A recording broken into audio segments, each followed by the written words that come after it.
What is happening, beautiful people? Hello, and welcome to another episode of the Build Your Gympire podcast. You're in the right place if you're a gym owner, personal trainer, box owner, fitness pro that is looking to grow your gym, grow your business in ways that you, your team, your community, the people you serve, and not least importantly, your bank account are going to feel absolutely awesome about.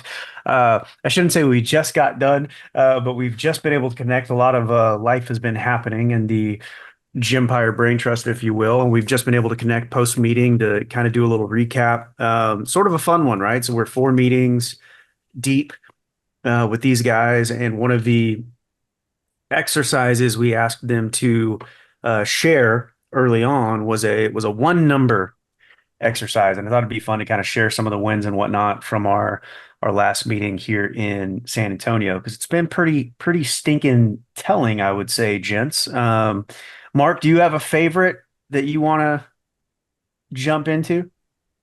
Yeah, the one thing comes to mind is we mentioned on a previous podcast episode as well was one of our guys last fall made a big decision to kind of restructure his business. Had a really low point for him on the personal but also professional level. And we just kind of guided him through that, supported the group, and he kept doing the work and stuck and move and made it continue to make changes really. And it was at a really low point in March. Coming out in the April meeting was pretty like defeated, and it's just like he's an athlete and an adult business model. So he had the summer like, hey, we can prepare for the summer and get things rolling. Let's do some work now, plant seeds now, and see what happens. And that July meeting's gonna be way different. So he was psyched because I think he tripled revenue from March to July in his business, and was that all like recurring and like not necessarily, but he got it done because it was just like, let's ring the register and keep going and keep growing and keep going on the staffing front and finding the right fit and making it work. So that really stuck out to me just because of the perseverance and the consistency it takes to be in that mental state for really, almost the better half of a year now. And I'm really looking Yeah. forward to the next meeting because it's almost a set like year from when he first made that change. And it feels like an eternity because I think most entrepreneurs are like, this is never going to end. I know we've been there too. But at the end of the day, when you zoom out a year, making one huge, massive change in your business, it took a year to like implement, and you're going to be in a much better position later on. Like, that's just a very powerful lesson. So that's one that sticks out the most for me. Yeah, I think it's so for context, dear listeners, this guy was running a very messy model, right? I think he would admit that the model was pretty stinking messy, right? So you got the adult side. Okay, it's large group this. Maybe they had some small group they were trying to put together. They had the athlete side that included one-on-one. It included some group stuff. It included some camps. It was like a whole, you got staff, right? So as you guys know, and our listeners will figure out if they haven't tried to figure it out before on their own. It's like it sometimes takes a different person to work with athletes than it does work with adults, and to sometimes takes a different energy level and type of coach to work with large group than it takes to work with small group, and so on and so forth. And he made the decision to transition essentially the entire business model into this small group model, right? With the idea and promise over time of more money, less members, less headaches, better experience for the members that are there, more focused staff, right? And limited staffing needs. You don't need as many staff to run the small group sessions as it was taking him to run the large group sessions.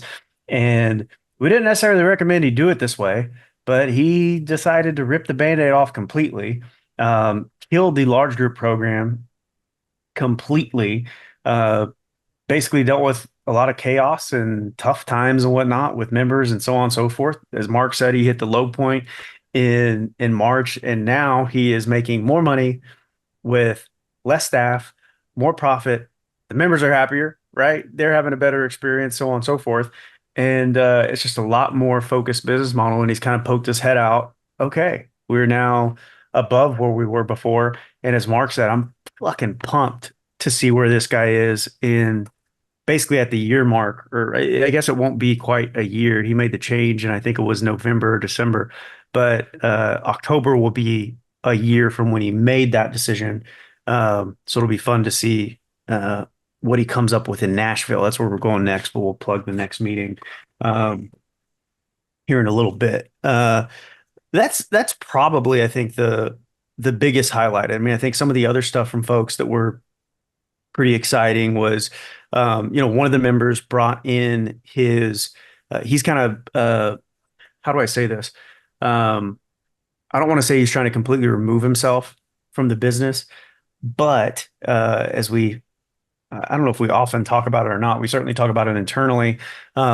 This idea of firing the founder slash free the founder, but I like the idea of firing the founder because it's like, hey, you've got a lot of jobs that you probably wish you could fire yourself from, and this individual um, has really made incredible progress over. He's been a GMM client for probably 3 years now, and opened up a second location, made that transition about a year ago, all this other fun stuff going on, but made a decision to bring in who he thinks will be, whether it's an operator or a future CEO or what have you. Like he made the investment to bring in a badass that we were all trying to poach at the meeting, and is, you know, this individual has significantly decreased the time he spent in the business. The attrition was halved in the last 12 months. So it's a lot easier to grow a business if less people are leaving. And just really incredible progress there. A bunch of other things, one gal uh, had a bunch of issues where it was just chaos in the business.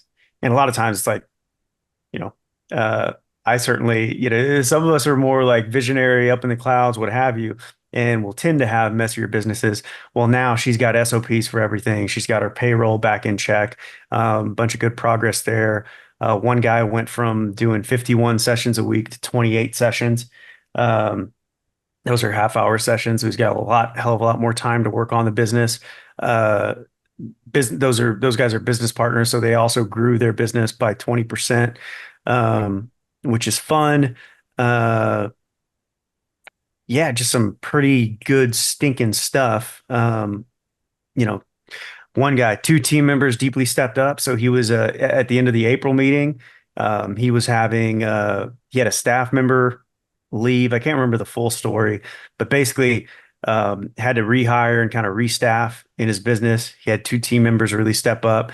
So that team's stronger than ever. One guy took some of the hiring stuff on the salesperson side. So we had a bigger talk at the last meeting where I talked about how to hire salespeople in your gym. And this one guy was doing all the sales, all the follow up, everything else. Well, now he's got a salesperson that stepped up and taken over the entire sales process. Imagine what that's going to do for his time. I think it's one of the most fun things that can happen in business when you get that first sale that you don't have to sit in the meeting on.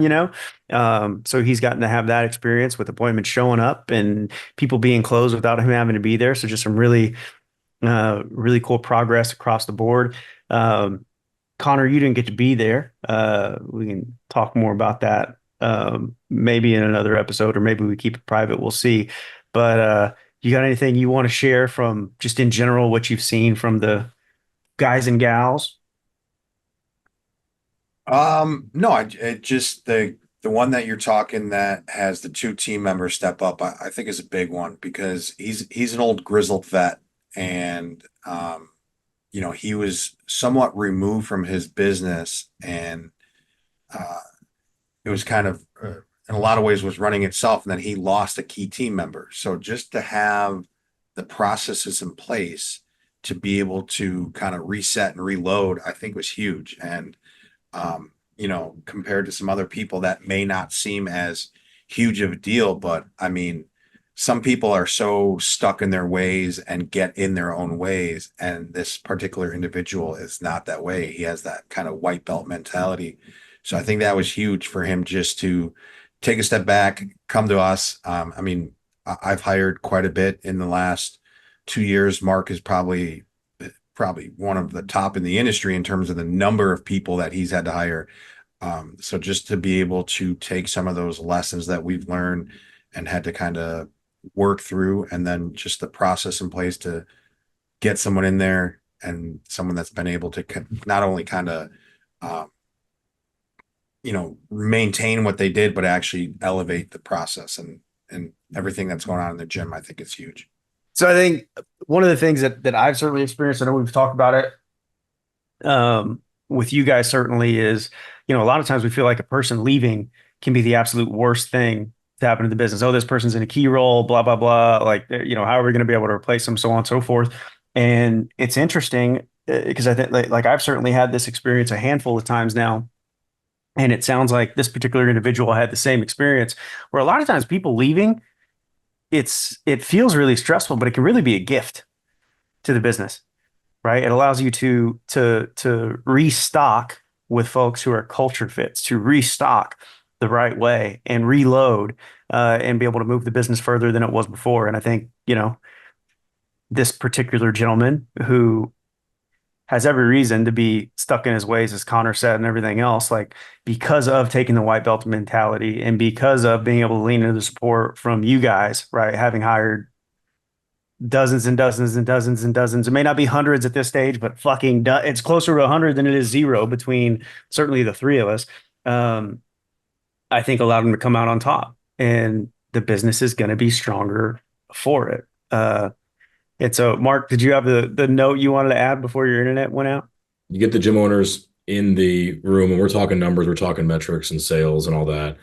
And what I've enjoyed over the last year is seeing that still stuff still has to happen. We're a business, but the evolving that this is now we talk a lot more personnel, roles, structure, hiring, recruiting, hiring, onboarding, the right fit for the role. How do you manage that? How do you offload some of these responsibilities to the right people? That's a never-ending game. And I think above all else, that's a big value within that room because that's the guidance that I wish I would have had quarter by quarter coming up, whether it's hiring my, second or third team member or even my seventh or eighth, or the biggest thing that people understand is managing when you're not under that same roof for multiple locations or whatever else it is, and you don't have that daily in-person contact with somebody. That's a different management style. And so that's what I'm excited to see this group starting to do a lot of that. And we can add a lot of value to that. But it's a freeing to be able to see them do that.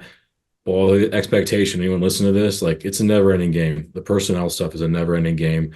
I know I've been like, oh, we need to hire this role. Then you hire the role and like, okay, no, we're good. And you try not to have to go hire again for a while. And that's the wrong way to look at it. It'll allow you to seep into complacency if that's the way you look at it. But everyone goes through that. And I understand why, but got to shift that mindset around that. And that's been really fun for the guys to see, for me to see the guys shift their mindset. It's the only vehicle to scale, right? Like there's a limit to what you can create and provide as a solopreneur, right? And Mhm. there's a limit to what you can create and provide as a genius with a couple helpers, right? Like if you want to grow a 50, 60, 100K, multi-million dollar, what have you business, like you're going to need people. Like that will end up being the bottleneck, right? There's a limit to, I don't care how smart, how talented, how diligent, how consistent, how productive you are. It's like there's going to be a limit to what you can do on your own. And so to really scale up, like in the gym business, if you want to get anywhere past what is it, 20? Is it 15? Is it 25K? Like it'd be really tough to have a 30K a month gym business on your own with a singular admin, right? To help and certainly consistently and certainly with any sort of time off and any freedom. And so this people stuff is just um absolutely gigantic. And it's one of the reasons that it's one of the things we talk about most often in this program. And it's as Mark said, I think it's been super cool to see how these guys have progressed in that area over the course of the past year. To get to the pitchy stuff, right? We do have a couple spots for our next meeting. We're going to Nashville for this one in October. It'll be the 10th and 11th for that first meeting. And so, if you're a gym owner you're over that 30K mark, you're wondering what's next. You're thinking, oh man, how do I staff? How do I manage people? How do I grow this thing? How do I scale it to the next level? How do I get to multiple locations? If you want to be a multi-million dollar gym owner, so on and so forth, like these guys, like how do you do that? It's like, well, this is probably the room to stink and be in. Basically what we do is we dive into the numbers every quarter. It's looking at your P&L. It's looking at what the most pressing issues are. You got team member issues, great. Let's talk about it. One individual had a situation where we had to talk a lot about whether or not she needs to fire her sister. Which is fun, but there's all sorts of different team situations that people are going to deal with, and we can help walk you through that and prepare you to scale and tell you this person's maybe the right one, and this person might need to move to another seat, and this person may need to be removed. Here's what to do when that happens to make that transition as smooth as possible. Maybe the business model needs changing, like the guy we talked about earlier. You want to make more money and less time, less headaches, less members. Well, this might be a room to consider being in. So if you guys are interested in that, listening right now, like I said, we've got a couple spots, and that is not a false scarcity. Like we literally have 2 spots, I think, maybe 3 in the room for October. You can go to buildyourgympire.com. You can see a video of some of the folks talking about their experience, get the expectation set on, what the meetings look like, so on and so forth. What that looks like is we'll review the applications, get on a super duper high pressure call with you to make sure you're a fit. We are very protective of the personalities in the room. So, if you're a crazy jerk off, we might politely say, hey, here's another group you could consider joining or what have you. But you can go to buildyourgympire.com and apply. And for everyone that is showing up to Nashville, we're going to have a hell of a good time, get a fuck ton of stuff done. And I'm pumped to see, because that'll be the 1 year mark, the 1 year anniversary for the folks that started with us in Vegas last year. And excited to see the progress there. So anything else you guys want to add? You mentioned about being around the 30K mark. I'll add this too, just because I see a lot of things out there right now. And it's not just a revenue thing. People in that stage of business usually have a decision to make. Do they keep what they're currently doing and refine? And what's the optimal team and structure to do that, to not only just stay in the game, but also build individual wealth and all that stuff? Or do I need to open multiple facilities? And how do I do all that, right? Which is a different thing. And we've had successful people in that group, but also on this coaching staff to do both, especially on the scaling front. Like scaling is really popular now in the fitness industry, and small group models trying to do that and all that. And we've done it on the larger side with athlete and adult, and scaling bigger places too. I've owned multiple locations longer than I've owned one at this stage now. And I would just say very bluntly, like if you're going to go try to scale, you need to go find people who've done it multiple times for a really long time, and not just once or twice, that have done it. Well, between us now, by the time the next meeting rolls around, we're going to have 10 gyms, I think, between me and Connor. And you learn a little bit more every single time. And anyone with multiple gyms will tell you that. But also, the longer you have multiple gyms, the more experience you're going to get, the more you're going to have to restructure things maybe, or you're looking under the hood more often. And that experience matters a lot. So who you listen to when you're getting advice at that stage of business, I think is super important. So whether that's a direct salesmanship or not, or just take a good piece of advice from right there and to end this call. And hopefully we'll see you in Nashville. Covers it. All right. Love hugs. Appreciate you guys. We'll see you in the next episode.